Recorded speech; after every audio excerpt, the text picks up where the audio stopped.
काहीतरी लिकेज होतंय आणि त्याच्यामुळे त्यांनी बाळली लावलेली आहे.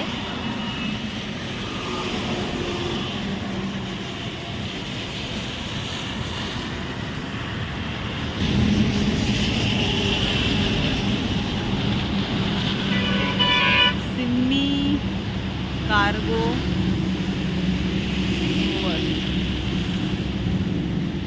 नियंत्रण सुटून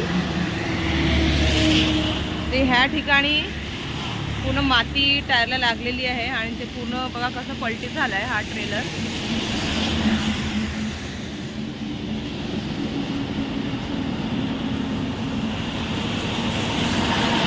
नांदगावच्या हद्दीमध्ये आहे मी. हा मुंबई अहमदाबाद महामार्ग आणि मुंबई वाहिनीवर हा ट्रेलर इथे पलटी झालाय.